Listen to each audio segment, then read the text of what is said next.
اعوذ باللہ من الشیطان الرجیم بسم اللہ الرحمن الرحیم وبہ نستعین وهو خیر الناصرین۔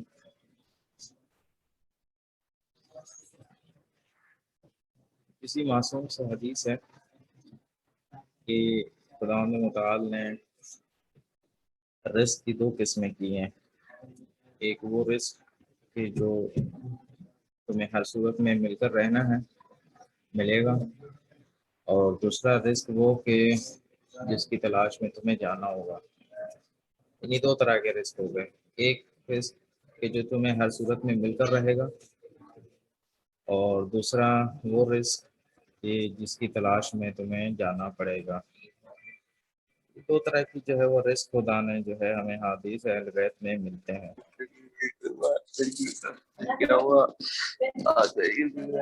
حدیث کے رزق کے حوالے سے یہ میں نے حدیث کی انتخاب کی ہے، اس کی ایک وجہ ہے۔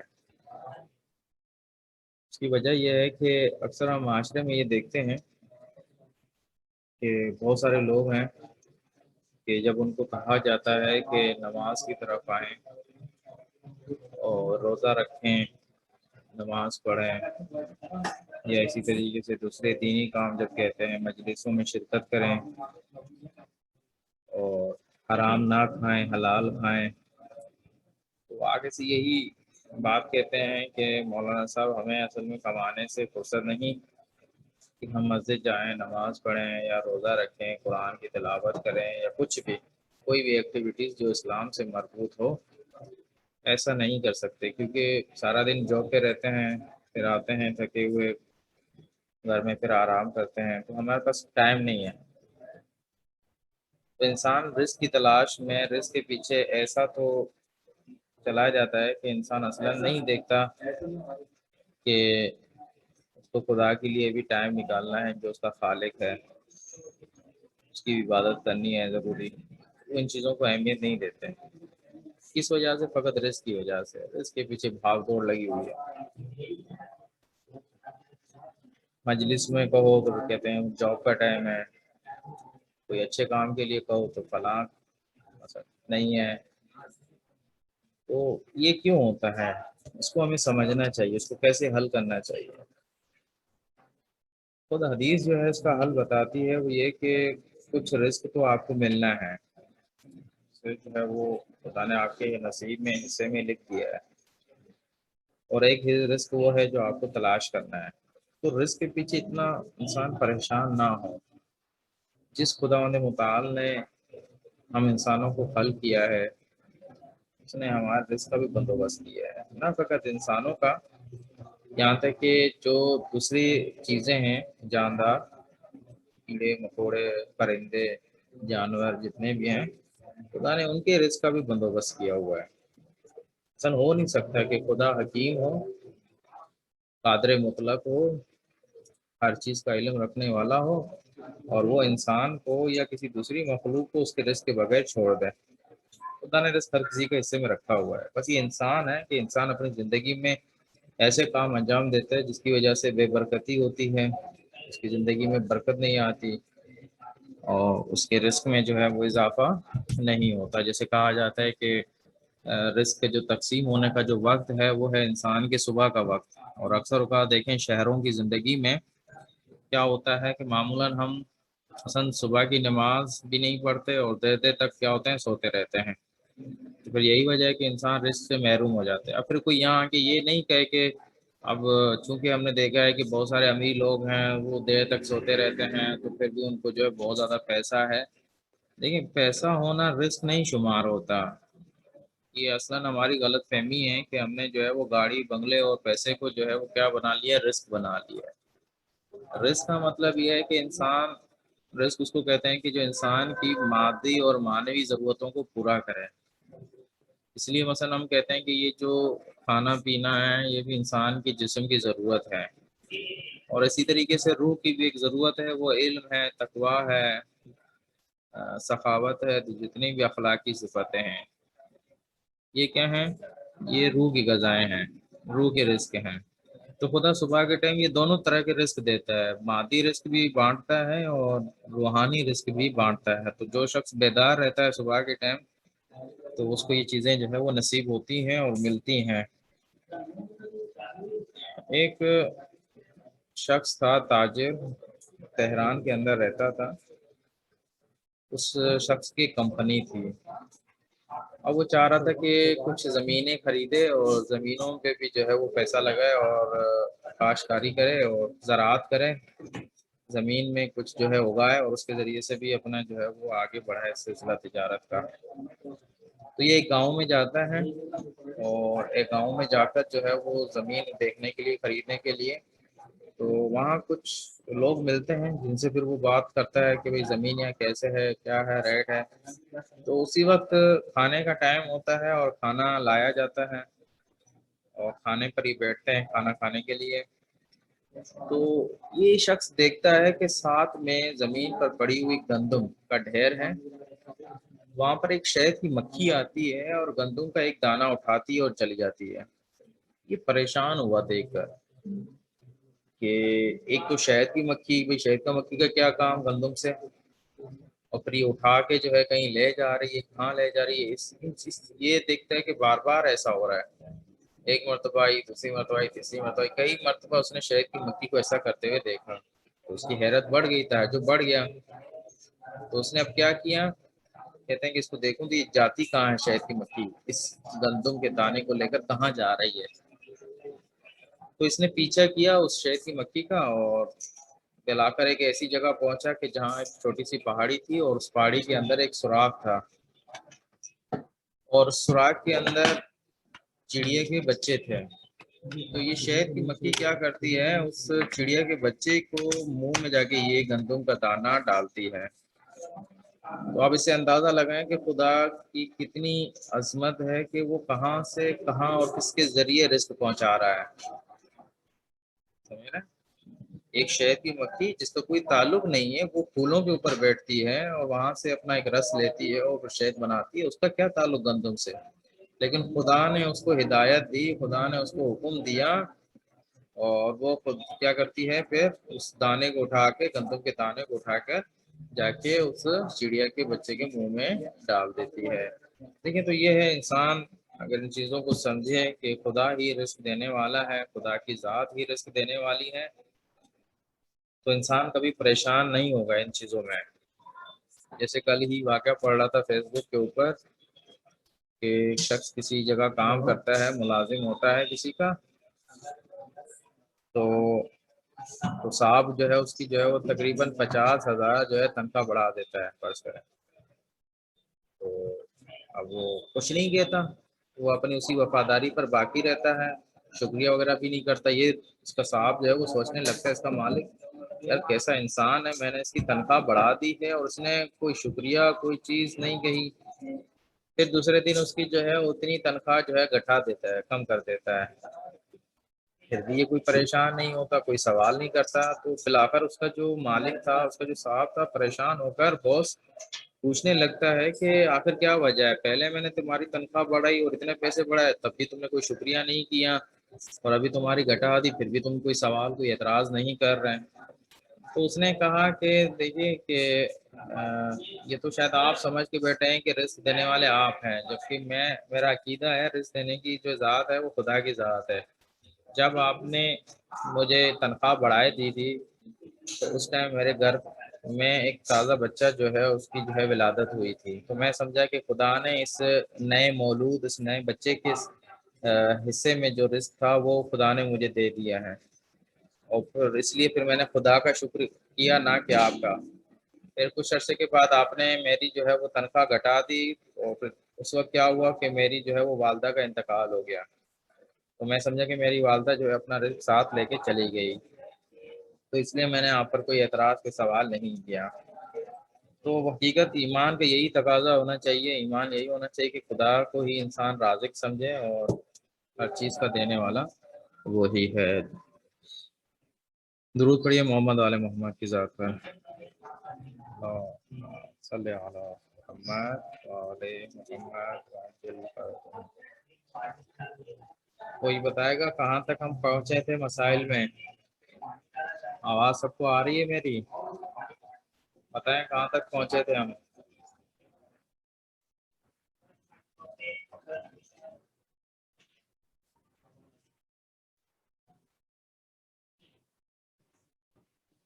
ہیلو چیٹ آگے دیکھیں، چیٹ کا تو کہاں تک دیکھیں کیا بتا رہا ہے. سلام. کہاں ہے سارے؟ ساروں نے ویڈیو کیوں بند کر کے رکھی ہوئی ہے؟ ویڈیو سامنے لے کر آئے، میں دیکھوں کون کون بیٹھا ہوا ہے. ویڈیو کھولیں اپنی تاکہ مجھے پتا چلے کون کون بیٹھا ہوا ہے. جی اکبر صاحب کہاں تک پہنچے تھے، کہاں تک پڑھا تھا؟ جی منتظر صاحب بھی آ گئے، حسنین صاحب بھی آ گئے. ابھی لائٹ ابھی جو ہے نا ویڈیو کوئی بند نہیں کرے. ہاں لکھیں نا، میسج پہ لکھیں کہاں تک پڑھا تھا. واجبات کی نماز جی صفحہ نمبر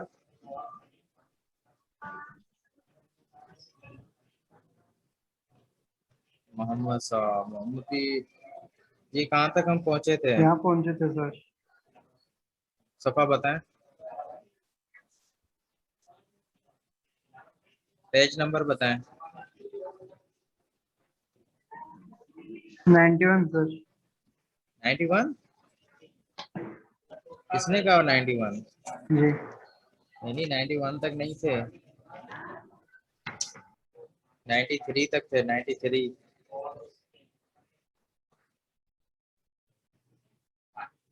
93 سے. اس کا مطلب آپ لوگ کتاب کو دیکھتے نہیں ہیں، پڑھتے نہیں ہیں کیا؟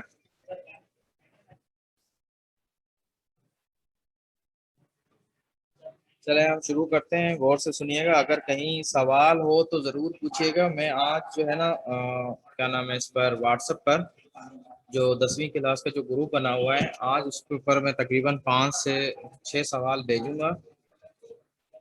تو مجھے اسی پر پھر جو ہے پرائیویٹ میں میسج اس کے جوابات چاہیے ہر صورت میں، کیونکہ ابھی دن کچھ کم رہ گئے ہیں. تو مہربانی کر کے جو ہے ان کو مطالعہ کریں پچھلے کا، اور جو سوال دیے جائیں ان کے جوابات لکھیں تاکہ آپ کے ذہن نشین ہو جائیں، تاکہ جو ایسا نہ ہو کہ امتحان لیا جائے اور سارے صفر پہ آ جائیں. تو اس کو بار بار پڑھیں، آپس میں ڈسکس کریں اس کتاب کو، اور بیٹھیں کچھ ٹائم دیں. اگر 4 لوگوں کے امتحان ہیں بعد میں کوئی بات نہیں، لیکن آپ تھوڑا سا ٹائم نکال کر آدھا گھنٹہ اس کتاب کے لیے روز آپ 5 سے 10 صفحے جو ہے آپس میں پڑھیں، بیٹھ کر ڈسکس کریں، تاکہ جو ہے وہ ذہن نشین ہو جائیں. ایک پڑھے دوسرا سنیں، پھر کچھ دیر کے بعد دوسرا پڑھے اور پہلے والا سنیں. اس طریقے سے پھر ایک دوسرے سے سوال کریں تاکہ یہ کتاب آپ لوگوں کے ذہن میں بیٹھ جائے. ایسا نہ ہو کہ یہ کیونکہ مسائل بہت زیادہ ہیں اور ان کو یاد کرنا پھر آخر میں مشکل ہو جائے گا. ابھی سے اس کا جو ہے کام شروع کرتے ہیں. آپ لوگ آپس میں 2 2 3 3 دوست مل کر جو قریب رہتے ہوں آپس میں بیٹھیں، ڈسکس کریں، روز اس کو پڑھیں. ایک تو ٹائم بھی نکل جائے گا آپ کا، روزہ بھی تقریباً جو ہے اس کا زیادہ جو ہے آپ کو نہیں لگے گا. تو یہ ضرور کیجیے گا، ورنہ جو ہے پھر اس کتاب کے اندر پاس ہونا بہت مشکل ہے، کیونکہ سوالات مشکل بھی ہو سکتے ہیں، کیونکہ اس کے اندر مسائل بہت زیادہ ہیں، جزیات بہت زیادہ ہیں. تو کوشش کریں. اگر کہیں آواز میری رک رہی ہو نا تو مجھے بتا دیجیے گا، میسج کر دیجیے گا چیٹ پر کہ آواز آپ کی نہیں آ رہی یا رک رہی ہے، کوئی چیز سمجھ میں نہیں آ رہی، تو ضرور اس طریقے سے. ٹھیک ہے منتظر؟ سید منتظر سر ہلائیں. میں آپ لوگوں کے مائک کھولتا ہوں، لیکن اس شرط کے ساتھ کہ شور نہ آئے. دیکھوں میں شاید کچھ یہ پتہ نہیں کہاں سے اس کا جو ہے وہ ہوگا.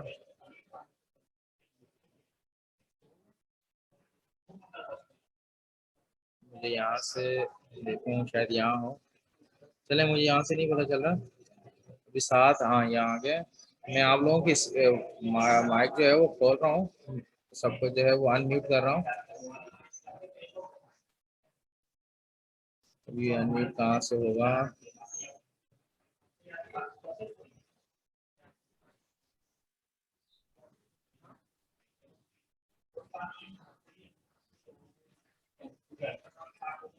سارے ان میوٹ ہی ہیں میرے خیال میں.